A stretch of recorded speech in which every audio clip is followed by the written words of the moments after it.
Welcome to my channel. Subscribe to the channel and listen to my stories every day. The night everything changed started like any other. Sarah and I had been married for 13 years, and by all appearances, we were the perfect couple. I used to believe it myself. We had 2 beautiful kids, a nice house in a quiet neighborhood, and we both had decent jobs that afforded us a comfortable life. But somewhere along the way, things shifted. It wasn't overnight, but when I look back, I can see it clearly. The late nights at work became more frequent, the time we spent together grew shorter, and her phone was glued to her hand more often than not. She used to joke about how she needed a digital detox, but now her phone might as well have been another appendage. I didn't think much of it at first. I trusted her completely. Sarah wasn't the kind of person to cheat. Or so I thought. It was a Thursday night when the first real crack appeared. We had planned to have dinner together at one of our favorite restaurants, a place we hadn't been to in months. I had been looking forward to it all day, just the 2 of us, like old times. But around 6, just as I was about to leave work, I got the text, "Sorry babe, stuck at the office. Rain check on dinner?" Something about it didn't sit right with me. She wasn't one to cancel on plans, especially ones that had been made a week in advance. Still, I told myself it was no big deal. Work gets in the way sometimes. But later that night, as I sat in the living room sipping on a drink, I found myself wondering. Where was she really? I decided to let it slide, chalking it up to me being paranoid. But the feeling didn't go away. It sat in the pit of my stomach, growing, gnawing at me. Over the next few days, the same pattern emerged, late nights at the office, vague explanations, and a distance between us that hadn't been there before. Then, one evening, while she was out with her friends, at least that's what she said, I noticed her phone sitting on the kitchen counter. She had forgotten it. A few months ago, I wouldn't have thought twice about it, but now I hesitated. Was I really going to do this? Was I going to invade her privacy, go behind her back like some insecure husband? My hand hovered over her phone, indecision paralyzing me. But that gnawing in my gut was too strong. I grabbed the phone and unlocked it, hoping to find nothing. I told myself I was just being paranoid, that everything would be fine. But as I scrolled through the messages, something stopped me cold. A number I didn't recognize. A lot of messages to and from it. The conversations were casual at first, talking about work, meeting up for coffee. But as I kept scrolling, the messages became more personal, more flirtatious. My heart pounded in my chest as I read the words. The kind of words you'd expect to see between lovers, not coworkers. I couldn't believe what I was seeing. I sat there, stunned, rereading the messages, hoping I was misinterpreting things. But deep down, I knew. The woman I had trusted, the woman I had built my life with, was cheating on me. And the worst part? It wasn't even the infidelity that hurt the most. It was the lies. The deception. The idea that for who knows how long, she had been living a double life, playing the role of the perfect wife while sneaking around behind my back. I wanted to scream. I wanted to throw her phone across the room. But instead, I just sat there, my mind racing, trying to figure out what to do next. Should I confront her? Should I wait and gather more evidence? I knew if I accused her outright, she'd deny it. She'd tell me I was crazy, that I was reading too much into things. So I did the only thing I could think of, I put the phone back where I found it and pretended I hadn't seen anything.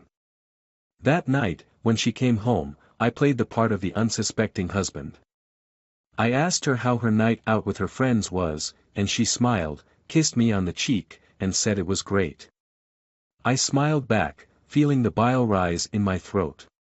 How could she look me in the eye and lie like that? How could she act like nothing was wrong? Over the next few weeks, I became a man on a mission. I needed more proof. I needed to be absolutely sure before I made my move. So I started watching her more closely, paying attention to the way she'd leave the room to take phone calls, the way she'd smile when she got a message. I began checking her phone when she wasn't around, looking at her text history, her emails, her social media. And with each passing day, I found more and more evidence of her affair. Late-night messages. Plans to meet up when she was working late. The lies piled up, one after another, until I couldn't take it anymore. But still, I waited. I wanted the perfect moment. I wanted to catch her in a way she couldn't deny. That moment came on a Saturday morning. We had a family breakfast planned, something we always did with the kids. But Sarah was acting off, distracted. Her phone buzzed on the table, and she quickly snatched it up before I could see who it was. My heart sank, but I didn't let it show. Instead, I asked her about her plans for the day, watching her closely. She smiled that fake smile I'd grown to hate and said she had to run some errands after breakfast. Another lie. I knew exactly where she was going. I told her I'd be taking the kids out for a walk in the park, and she nodded, barely paying attention. As she got ready to leave, I quietly followed her, my heart racing as I watched her drive toward the city. Toward him. By the time she reached the cafe where they were supposed to meet, I was parked across the street, watching. I watched as she walked inside, looking around nervously before sitting down at a corner table. It didn't take long before he showed up, Kyle. The man she had been cheating on me with for months. I watched them together, saw the way they smiled at each other, the way they touched each other's hands. And something inside me snapped. This was it. I wasn't going to sit back and let her make a fool of me any longer. I had seen enough. The air was thick with tension as I drove home, my mind still reeling from what I had witnessed. Sarah had no idea I had followed her, no clue I had seen everything. The way she smiled at Kyle, the way she leaned in, touched his hand, those images kept replaying in my mind like a broken record. I was numb as I parked the car in the driveway. The kids were still at my parents' house, and I was grateful for that. I needed time to think, to plan. What was I going to do? Confront her? Scream? Pack my bags and leave? I had no idea. All I knew was that this wasn't something I could just let go. I walked into the house and sat on the couch, staring blankly at the wall. Hours passed, though I barely noticed. I kept thinking about how it had all started, how perfect everything had seemed. We had built a life together, a future. And now, it was crumbling right before my eyes, and she had no idea I knew. I heard the door open, and Sarah walked in, her keys jingling in her hand. She called out to me, her voice light, almost cheerful. "Hey, I'm back. Did you and the kids have fun at the park?" I stayed silent, my heart pounding in my chest. She walked into the living room, her face bright with that fake smile again, the one she used when she was hiding something. "Everything okay?" she asked, her brow furrowing slightly. I looked at her, really looked at her, and felt a wave of disgust. How could she stand there and pretend everything was fine? How could she lie so easily? I wanted to shout at her, to confront her with everything I had seen. But instead, I forced myself to stay calm. "Yeah," I replied, my voice flat. "Everything's fine." She studied me for a moment, but then, as if reassured, she shrugged and turned to head upstairs. As she disappeared from view, I clenched my fists, feeling the anger bubbling just below the surface. I couldn't do this anymore. I couldn't keep pretending. That night, as we lay in bed, I watched her sleep beside me. My mind raced with thoughts of revenge, of how I could make her pay for what she had done. But I wasn't a violent man. I didn't want to destroy her, I just wanted her to feel the same pain I was feeling. I wanted her to know what it was like to be betrayed, to have everything you thought you knew ripped away in an instant. I spent the next few days formulating a plan. It had to be perfect. I wanted to hit her where it hurt the most, her pride, her reputation. Sarah had always been obsessed with appearances. She loved being seen as the perfect wife, the perfect mother. She would never admit it, but her image mattered more to her than anything else. And I was going to take that away from her. It wasn't long before the opportunity presented itself. Our anniversary was coming up, and we had planned a party to celebrate with friends and family. Sarah had been talking about it for weeks, making sure everything was perfect. She wanted everyone to see how happy we were, how perfect our life was. It was the perfect stage for what I had in mind. The night of the party arrived, and the house was filled with people, friends, family, colleagues. Sarah was the center of attention, laughing, chatting, playing the role of the perfect hostess. No one would have suspected a thing. They all thought she was devoted to me, to our family. I played my part well, too. I smiled, mingled, acted like everything was fine. But inside, I was counting down the minutes until it was time to drop the bombshell. As the evening wore on, I noticed Sarah getting more comfortable, her guard completely down. I watched her from across the room as she stood with a glass of wine, talking to a group of friends.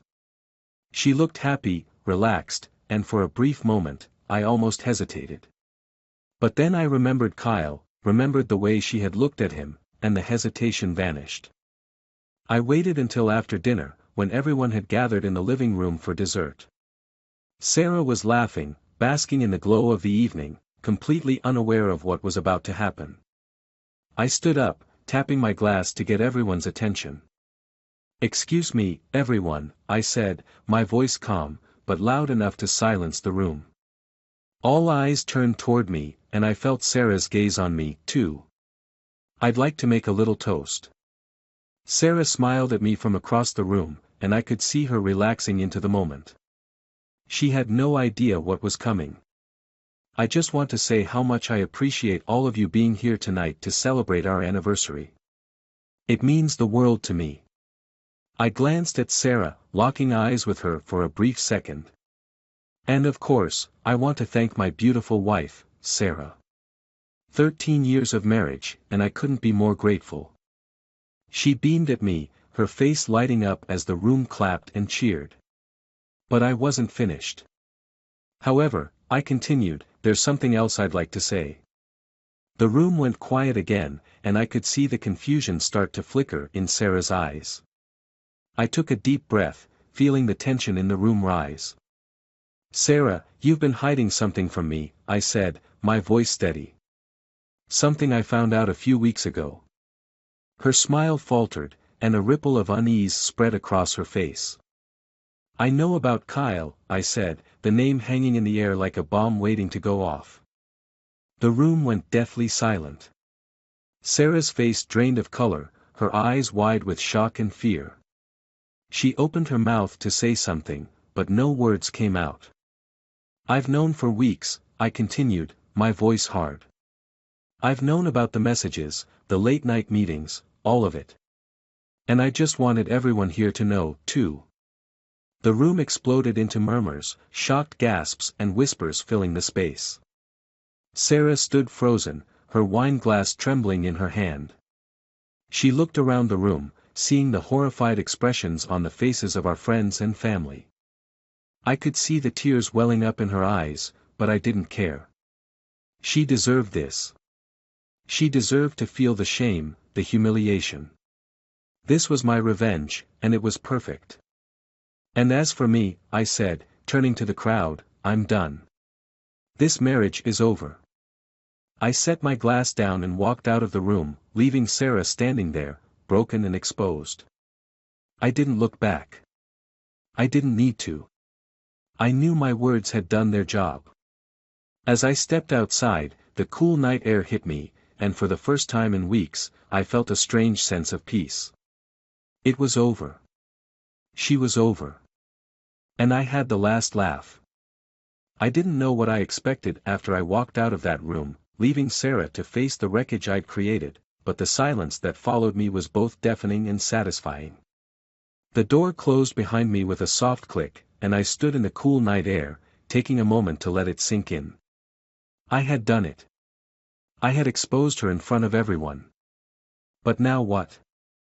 I stood on the front porch, hands in my pockets, staring out at the quiet street. A part of me felt liberated, like I'd finally rid myself of a heavy burden I'd been carrying for too long. But another part of me felt strangely empty. What happens after you burn down your entire life? It wasn't long before I heard the door creak open behind me. Footsteps followed, soft and hesitant. I didn't turn around. I already knew who it was. Mark. Sarah's voice was fragile, cracked with panic and desperation. She was standing a few feet behind me, unsure if she should come closer or keep her distance. Please, can we talk? I clenched my jaw, anger bubbling up again as I heard the tremor in her voice. She didn't deserve to cry. She didn't deserve to feel anything except what I had felt, betrayed, humiliated, worthless.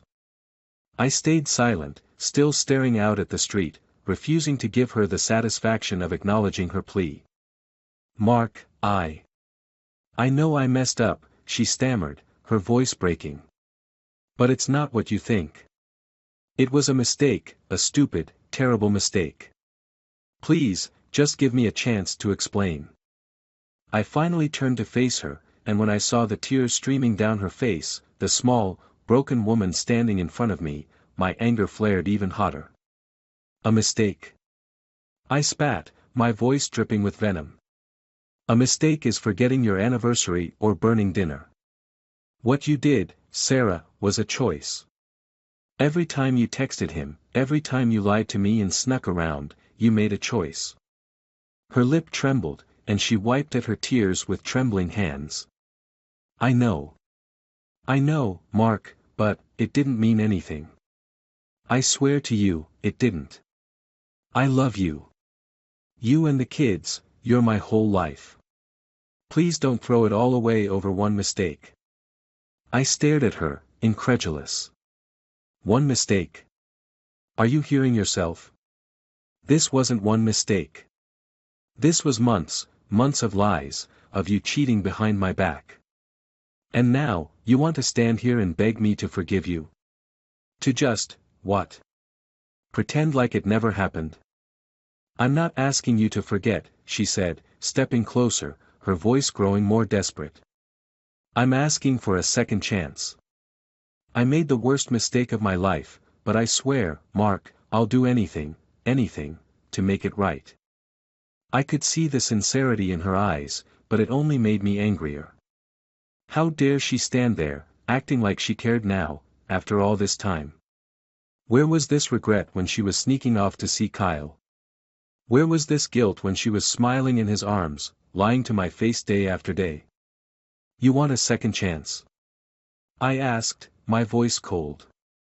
And why should I give you that, Sarah? What makes you think I can ever trust you again? She took another step forward, her hands clasped together in a plea. Because I love you, Mark. I love you, and I made a horrible mistake, but I've never stopped loving you. Please, just let me prove it to you. I shook my head, backing away from her. I can't do this, Sarah. I can't just pretend like everything's okay. I can't forget what you did. And honestly, I don't know if I want to. Her face crumpled, and she let out a sob, her knees buckling as she sank down onto the steps of the porch. Please, Mark, don't leave me, she cried, burying her face in her hands. Please don't take away my family. I'll do anything. I'll go to counseling. I'll quit my job. I'll never speak to him again. Just, don't leave me. Don't take the kids away from me. I felt a sharp pain in my chest at her words. The kids. I hadn't even thought about how this was going to affect them. They had no idea what was happening, no clue that their mother had torn our family apart with her selfishness. And now, I had to decide what kind of life they would have, whether they'd grow up in a broken home or in a family held together by lies. I don't know what to do, I muttered, more to myself than to her. My mind was racing, torn between my desire for revenge and the responsibility I felt to protect my children from this mess. They didn't deserve this. They deserved a happy, stable home, with two parents who loved them. But how could I ever give them that now? Sarah looked up at me, her face streaked with tears, her eyes swollen and red. "We can fix this, Mark," she whispered. "We can work through it, for the kids. For us. Please, let's just try."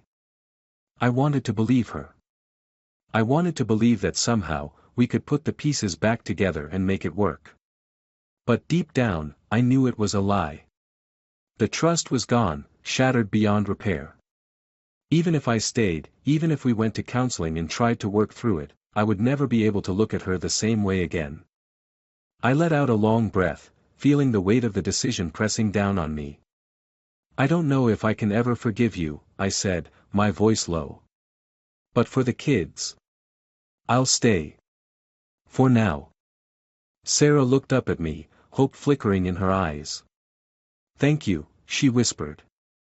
"Thank you, Mark. I'll do whatever it takes. I promise, I'll make it right." I didn't respond. I wasn't doing this for her. I was doing it for my children, to give them some semblance of stability, at least for now.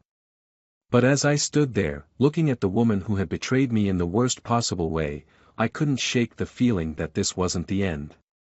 It was just the beginning of a new kind of hell. The days that followed were a blur of awkward conversations, forced smiles, and silent tension. We didn't speak much. Sarah tried to act normal, tried to win back my trust with small gestures, cooking dinner, offering to help around the house, checking in on me like she cared. But every time she did, it felt hollow. I knew it was just guilt driving her, not love. The kids sensed something was off, but they didn't ask questions. I kept up appearances for their sake, going through the motions of being a husband and father. But inside, I was counting down the days. I knew this arrangement couldn't last forever. One evening, after the kids had gone to bed, Sarah sat down next to me on the couch, her face tired and drawn. "Mark," she began softly, "I know things are hard right now, but I just want you to know how much I appreciate you staying. I'm going to prove to you that you made the right choice." I didn't respond. I couldn't. All I could think about was how this charade was tearing me apart inside. I had agreed to stay for the kids, but with every passing day, I felt the weight of her betrayal crushing me. It was only a matter of time before I broke. Weeks turned into months, and the fragile truce between Sarah and me limped along. I kept my word, I stayed for the kids. But every day felt like walking through a fog, pretending everything was okay when nothing was. The house was filled with empty conversations, awkward silences, and unspoken pain. Sarah tried, she really did. She kept her promises. There were no more late nights, no more mysterious phone calls. She deleted Kyle's number, blocked him on every platform, and threw herself into being the wife and mother she thought I wanted. But it didn't matter. Nothing she did could fix what had been broken. I went through the motions for the kids' sake, pretending that things were improving, but inside, I was hollow. The trust, the love, it was all gone. I looked at her and saw a stranger. Sometimes, I wondered if I had ever truly known her at all. I couldn't let go of the betrayal, the way she had ripped our lives apart and expected me to just stitch them back together. I stayed late at work more often, avoiding the tension at home, losing myself in tasks that made me feel useful, productive, anything but the empty shell I had become. I wasn't sure how long I could keep it up, but I didn't see a way out. I had committed to staying for the kids, and I was determined to keep that promise, no matter the cost to me. But the cost was higher than I realized. One rainy evening, as I pulled into the driveway after yet another late night at the office, I saw Sarah's car parked outside, the house dark except for the soft glow of a light in the living room. I sat in the car for a moment, letting the rain patter against the windshield, the weight of everything pressing down on me. I wasn't sure I had the energy to go inside and face her again, to pretend everything was fine for the 1000th time. With a sigh, I turned off the engine and stepped out into the rain, walking slowly toward the front door. The house was quiet when I entered, too quiet. The kids were at my parents' house for the weekend. Sarah had insisted they stay there so we could have some alone time. The irony wasn't lost on me. Alone time with a woman I couldn't bear to be near. As I walked into the living room, I saw her sitting on the couch, her back to me. She didn't turn around when I entered, didn't acknowledge my presence. Something about the way she sat there, so still, made my stomach twist. I called her name softly, but she didn't respond. I moved closer, noticing the letter clutched in her trembling hands. My heart pounded as I stepped around to face her. Her eyes were red and swollen, tears streaking down her cheeks, but she wasn't crying anymore. She looked up at me, her face pale, hollow. "Sarah, what's going on?" I asked, a sick feeling creeping up my spine. She held out the letter, her hand shaking so badly she could barely keep it steady. "It's from Kyle," she whispered, her voice barely audible. My heart dropped. I thought we were past this, that she had cut him out of her life completely. But here he was again, a ghost I couldn't bury. I took the letter from her, scanning the words quickly. It didn't take long for the meaning to sink in. Kyle was dead. An overdose, the letter said. A mixture of alcohol and pills had ended his life, alone in some dingy hotel room. The police had contacted Sarah because Kyle had left her name in a note found by his side. His last words were for her, telling her he was sorry, that he wished things had been different, that he had loved her. I stared at the letter, my hands cold and numb, my mind racing. I didn't know how to feel. A part of me wanted to say good riddance, that Kyle had gotten what he deserved. But another part of me, one I hadn't realized was still there, felt the weight of sadness settle over me. Sadness not for Kyle, but for what this meant. Sarah let out a broken sob, covering her face with her hands. "I didn't know," she whispered, her voice muffled by her tears.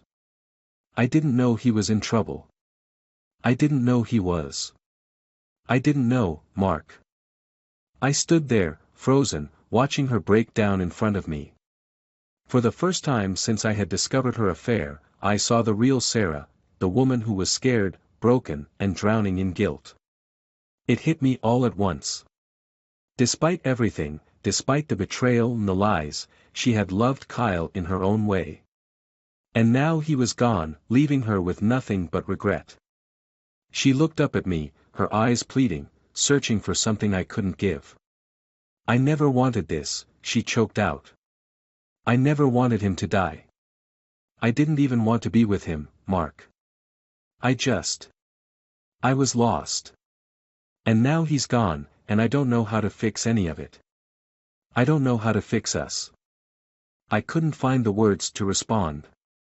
All I could feel was the heavy emptiness that had been growing inside me since the day I found out about the affair. There was no fixing this. There never had been. Kyle's death didn't change that. Sarah rose from the couch, stepping toward me, her hands reaching out like she could somehow bridge the impossible distance between us. "Mark, please," she begged. "Please tell me we can still fix this. I can't lose you, too. Not after everything." I shook my head slowly, feeling the last remnants of whatever had been holding me together finally snap. "I don't think we can," I said, my voice hollow. "I thought staying would be enough, that we could work through it. But I can't. I can't pretend anymore." Her face crumpled, her knees buckling as she fell to the floor, sobbing uncontrollably.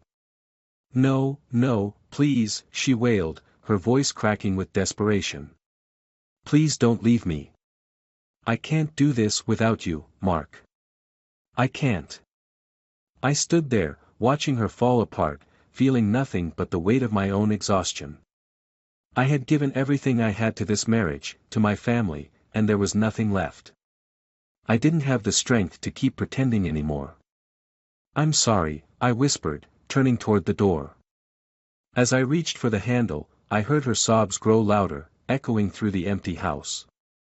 But I didn't turn back. I couldn't. I stepped out into the rain, the cold drops soaking through my clothes, mixing with the tears I hadn't realized I was shedding. I kept walking, my heart heavy with the finality of it all. There was no last laugh. Only the sound of everything falling apart.